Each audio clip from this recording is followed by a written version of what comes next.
नमस्कार दोस्तों, आज मैं हूं महेंद्रगढ़ के दिल कह सकते हैं, राजधानी कह सकते हैं, नारनौल में। और नारनौल के पास हमें एक ऐसे व्यक्तित्व से मुलाकात हुई जिन्होंने अब तक 8 पुस्तकें लिखी हैं। इनसे मुलाकात करवाएंगे, किस प्रकार का व्यक्तित्व है और आपको क्या सिखाना चाहता है, मनुष्य का जीवन कितना महत्वपूर्ण है, कितना इम्पोर्टेंट हम कह सकते हैं, या कितना महंगा, मतलब बहुत सी चीजें मनुष्य जीवन के बारे में इन्होंने अपने एक्सपीरियंस से आंकी हैं कि भाई क्या क्या हो सकता है। तो इनसे हम जानेंगे कि मनुष्य का जीवन कितना इम्पोर्टेंट है, कैसे वो अपने जीवन को खराब ना करे। तो इनसे बातचीत करते हैं। सुबेर सिंह जी यादव इनका नाम है और नारनौल से ये हैं, तो इनसे बातचीत करते हैं। जी बाबूजी नमस्कार। जी नमस्कार। कैसे हैं जी? मैं बहुत ठीक हूँ। पहले आप अपने बारे में दर्शकों को बताएं एक बार। मैं डॉक्टर यादव सुबेर सिंह, मेरा गांव भीलवाड़ा है और मैं अभी नारनौल में रहता हूँ। और मेरा एक मिशन है जी। और मिशन मेरा ये है कि किस तरह से वर्ल्ड को वेलफेयर किया जाए, यानी लोगों के जीवन का कल्याण कैसे किया जाए। और उसी में मैं आज आपका स्वागत करता हूं कि आपके चैनल के माध्यम से मैं अपनी बात लोगों तक पहुंचाना चाहता हूं और आप आए, इसके लिए मैं आपका बहुत बहुत धन्यवाद करता हूं। एक सबसे अहम बातचीत में जैसे आया था कि मानव शरीर कितना इम्पोर्टेंट है, कितना कीमती है जी, ताकि लोग समझ पाए सरल भाषा में। मैं आप लोगों से एक बात कहना चाहता हूं। अब बाजार में जाइए, हर एक वस्तु की कीमत है, मिट्टी की भी कीमत है और आपको ऐसी कोई वस्तु नहीं मिलेगी जिसकी कीमत ना हो। तो आप स्वयं कौन हैं और आपकी स्वयं की क्या कीमत है, आपका क्या मूल्य है, मैं उस विषय के ऊपर आने की कोशिश करता हूं। देखिए, हम किसी आदमी का स्टेटस का मूल्यांकन उसके साधनों से करते हैं। मान लो कोई आदमी मर्सिडीज से आता है और जब हम उसको देखते हैं तो सोचते हैं कि शायद ये कोई बड़ा आदमी है, दिखावे वाला जीवन जी रहे हैं। साधन संसाधनों से हम लोगों की मूल्यांकन करते हैं। कैसा व्हीकल है, कैसे कपड़े हैं, कौन सा मोबाइल है, कैसे कौन से ब्रांड के कपड़े पहन रखे हैं। जी सर। लेकिन मैं आपको इसी उदाहरण से आपके जीवन के मूल्य बताने की कोशिश कर रहा हूँ, आपके जीवन की कीमत को बताने की कोशिश कर रहा हूँ। देखिए, जिसके पास साधन है उससे हम मूल्यांकन करते हैं। तो आप हैं, मान लो मैं अभी मेरे साथ आदरणीय प्रदीप जी हैं, मैं प्रदीप जी से ही मुलाकात मैं उनको सामने लेकर के बात करूंगा कि प्रदीप जी आप हैं, आपके पास जीवन है, जीवन आपके पास नहीं है। जीवन आपके पास है, आप जीवन के पास नहीं है। इसको ठीक कर लेते हैं, यानी कि गाड़ी व्यक्ति के पास है, व्यक्ति गाड़ी के पास नहीं है। फैक्ट्री के लिए चौकीदार है, चौकीदार के लिए कोई फैक्ट्री नहीं बनाता है। तो आपके पास जीवन है। तो जीवन की वैल्यू अगर हम आज निकालते हैं तो बहुत ही सिंपल तरीके से हम निकाल सकते हैं। एक आदमी एक दिन में 21,600 श्वास लेता है, ये एवरेज है। ऊपर नीचे हो सकता है। हाँ जी, एवरेज 21,600 के ऊपर नीचे ही होंगे, ज्यादा नहीं होंगे। तो 21,600 श्वास एक दिन में एक आदमी लेता है, यानी 24 घंटे में। अगर किसी व्यक्ति को एक श्वास की जरूरत पड़ जाए, 2-3 तो आगे की बात है, वह बाजार में श्वास खरीदने जाए या किसी अच्छे डॉक्टर से, किसी से पूछे कि भाई मुझे एक श्वास की जरूरत है जी, तो वो श्वास खरीदने जाए तो उसको क्या मिलेगा? बताएं, आप लोग बताएं भाई, कहाँ मिल सकता है? पहली बात कि श्वास जो है, अगर ये पूरा ब्रह्मांड जिसमें सारा सोना चांदी हीरे मोती हवाई जहाज रेल शासन प्रशासन सब कुछ इसमें है, ये सारा का सारा 3 लोग जिसको हम कहते हैं सरल भाषा में, ये हम हमारे पिताजी के हों और हम किसी को दें कि भाई ये 3 लोग आप रख लो और एक श्वास हमें दे दो, तो हमें एक श्वास मिलने वाला नहीं। बिल्कुल। तो सिंपल गणित ये है कि हम 3 श्वास, एक श्वास लेने के लिए 3 लोग दे भी देते हैं तो हमें एक श्वास नहीं मिलने वाला। तो हम आसानी समझ सकते हैं कि कोई आदमी कहे ये चेयर दे दो मुझे, और मैं कहता हूँ आप 1000 रुपये देंगे तो भी मैं चेयर नहीं दूंगा, तो इसका मतलब सीधा है कि चेयर 1000 रुपये से महंगी है। यानी 3 लोग देने के बाद एक श्वास नहीं मिला, तो इसका सीधा अर्थ है कि एक श्वास की कीमत 3 लोग से कहीं सब कुछ देने के बाद भी नहीं मिला। अब एक दिन में 21,600 श्वास, हम एक दिन का मूल्यांकन करते हैं। 21,600 इंटू 21,600 त्रिलोकी इक्वल टू 1 डे, यानी एक दिन की अगर हम कीमत निकालें तो भी 21,600 त्रिलोकी हमारे पास हो तब भी मिलने वाला नहीं। बिल्कुल। एक सप्ताह, एक महीना या एक साल या 30 साल, 50 साल, 70 साल, 80 साल, यानी कि आदमी नॉर्मली 80-90 वर्ष जीता है।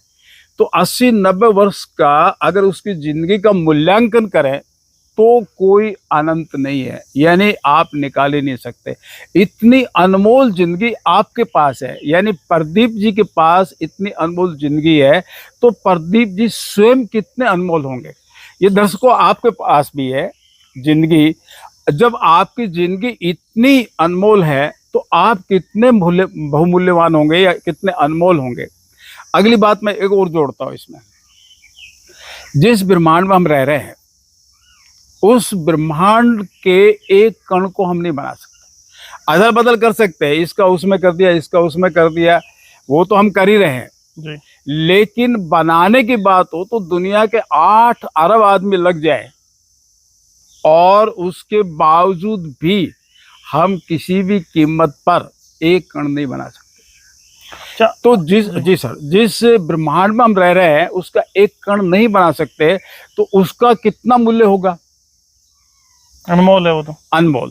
आपकी जिंदगी अनमोल है और जहां आप रह रहे हैं वह भी अनमोल है, और आपको भगवान ने आंखें दी है, कान दिए है, जबान दी है, दिल दिया है, सूरत दी है, समझ दी है, माँ दी है, पिता दिया है, भाई बहन दिए हैं, सब कुछ दिया है। सब कुछ उसने दिया है। और इतने जो दिया है वो सब कुछ ही अनमोल है। जो दिया है वो सब कुछ अनमोल है और उसका कोई मूल्यांकन नहीं। आप अब सोचिए कि इतनी अनमोल जिंदगी दे करके, इतने अनमोल संसार में आपको इतना अनमोल सब कुछ दे करके इसे भेजा है, तो भेजने वाले की कुछ तो मंशा होगी।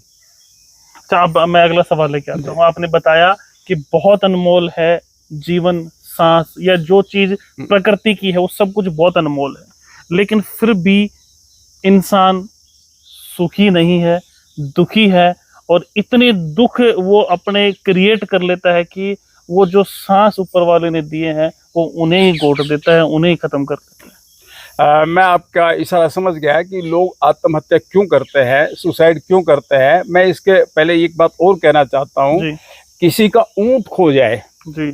हमारे यहाँ महेंद्रगढ़ में ऊंट बहुत हैं, किसी का ऊंट खो जाए और वो घड़े में ढूंढे तो सरल से सरल छोटा से छोटा भी बच्चा बता देगा कि ऊंट खो गया तो घड़े में कैसे मिलेगा। यह असंभव है। ठीक इसी तरह से ये जो ब्रह्मांड है जिसमें हम रह रहे हैं, वास्तव में हमें गलत लाइन पर डाल दिया गया, गलत ट्रैक पर डाल दिया गया। हमें ये कह दिया गया कि यहाँ सुख है। वास्तव में हम पृथ्वी पर भोग भोगने नहीं आए, सुखी होने नहीं आए। हम पृथ्वी के ऊपर परफेक्ट होने के लिए आए, सिद्ध होने के लिए आए।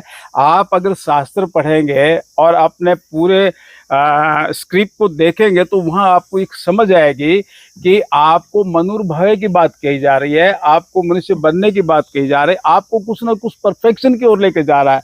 और नेचर में आप देखिए, नेचर आपको रोज सिखाती है, हर एक चीज परफेक्शन की ओर जा रहा है। आप ब्रह्मांड को ध्यान से देखिए, यानी कि इस प्रकृति की सारी चीजें लय में जा रही है और लय के साथ साथ में वो एक उद्देश्य की पूर्ति की तरफ जा रही हैं। वास्तव में हम जहाँ यहाँ सुख ढूंढ रहे हैं, यह सुख नहीं है, लेकिन ये आपका एक विश्वविद्यालय है। मेरे पास जो प्रदीप जी बैठे हैं, इनका एक यूनिवर्सिटी है। यूनिवर्सिटी सिखाने के लिए होती है, तो ये पूरा ब्रह्मांड ही आपका विश्वविद्यालय है। और इस ब्रह्मांड के विश्वविद्यालय में आपको परफेक्शन के लिए भेजा है।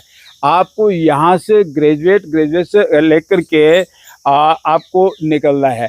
अब मैं आपको ये बताता हूँ कि आप मर नहीं सकते, क्योंकि आप उस जीवित से हैं, और जो जीवित से है वो सदैव जीवित रहेगा। भगवान श्री कृष्ण ने गीता में बहुत साफ शब्दों में कहा, आत्मा ना मर सकती है, ना गल सकती है, ना सड़ सकती है, ना जल सकती है, ना नष्ट हो सकती है। कोई नष्ट करना चाहे तो भी नष्ट नहीं हो सकती। तो जिसके लिए लोग सुसाइड करते हैं वो उनका एक मानसिक रोग है, यानी वो सोचते हैं कि हम इस शरीर से छूट जाएंगे तो हम सुखी हो जाएंगे। वास्तव में शरीर से छूटने के बाद में आदमी सुखी नहीं होता, बल्कि वो वापस उसी प्रोसेस में उसको आना पड़ता है। लेकिन जितना प्रोसेस हम चल चुके 10 कदम 15-20 कदम, जी। और फिर उसके बाद में हम दोबारा शुरू करेंगे तो वही 15 कदम हमें चलने पड़ेंगे। बिल्कुल। तो हमें ये समझना पड़ेगा, मैं संक्षेप में फिर 2-4 प्रश्नों को दोहराऊंगा कि आदमी को ये समझना पड़ेगा सेल्फ इंट्रोडक्शन, मैं कौन हूँ, कहाँ से आया हूँ, क्यों आया हूँ, अर्थात मेरा जन्म इस पृथ्वी पे क्यों हुआ है, ये संसार क्या है, इसे कब बनाया, किसने बनाया, कैसे बनाया, क्यों बनाया, और जीवन के अप डाउन्स का कारण निवारण क्या है, मृत्यु के बाद जीवन है कि नहीं है, तो उसका प्रमाण क्या है। जो व्यक्ति इन प्रश्नों के उत्तर समझ जाएगा वो कभी भी आत्महत्या नहीं करेगा, कभी भी सुसाइड नहीं करेगा। इन्होंने बहुत से सवाल लास्ट में दाग दिए आपके लिए कि मृत्यु के बाद जीवन है या नहीं, आत्मा कहाँ जाती है, क्या करती है। जैसा गीता में कहा भी ना तो मर सकती है ना जल सकती, कुछ नहीं हो सकता। तो इन सवालों के जवाब अगर आपके पास हैं तो आप इस वीडियो के कमेंट बॉक्स में कमेंट करें। अगर आपके पास कमेंट करने के लिए इनके जवाब नहीं है तो आप वो चीज भी कमेंट करें कि भाई मैं नहीं जानता। अगर आप लोग नहीं जानते, अगली वीडियो में फिर इनसे हम मुलाकात करेंगे इन सभी सवालों के साथ कि भाई कहाँ, क्यों, कैसे, मैं कैसे आया, क्यों आया, क्या करने आया, मेरा मूल जो मकसद है वो जीवन का जो धरती पे आने का है वो क्या है। सारे सवालों के जवाब अगली बार इनसे मुलाकात करेंगे तब होंगे। तब तक आपके लिए काम है, आप इनकी बातों को लेके क्या सोचते हैं। और इन्होंने बहुत सी पुस्तकें लिखी हैं, हिंदू धर्म एक सत्य पथ, ये काफ़ी पुस्तकें हैं और वो उनके जो नाम है वो डिस्क्रिप्शन में दे देंगे, आप पढ़ सकते हैं, सर्च कर सकते हैं। अभी आपके लिए काम यही है कि आप इनके बताए गए सवालों के जवाब ढूंढें और कमेंट बॉक्स में आए। नहीं है तो अगली बार इनसे मुलाकात करेंगे। सर, आपने समय दिया, बहुत बहुत धन्यवाद। बहुत बहुत धन्यवाद प्रदीप जी, आप आए, आपका मैं बहुत बहुत धन्यवाद करता हूँ और आपके दर्शकों का भी बहुत बहुत धन्यवाद करता हूँ। अगर उनके मन में जिज्ञासाएं हैं तो हम कोशिश करेंगे कि आपके प्रश्नों के उत्तर वैज्ञानिक, व्यवहारिक, शास्त्र सम्मत और सुखद परिणाम की प्रत्याभूति एवं सार्वभौमिक नियमों की कसौटियों पर कस करके दिए जाए। धन्यवाद। तो इस वीडियो को शेयर करें और बताएं इस वीडियो के बारे में आपका क्या ख्याल है कमेंट बॉक्स के माध्यम से। और इस प्रकार की जानकारियों के लिए जो कहीं नहीं मिलेगा वो आपको यहाँ मिलेगा। वीडियो शेयर करें और देखते रहे इंडिया न्यूज़ 16। नमस्कार, धन्यवाद।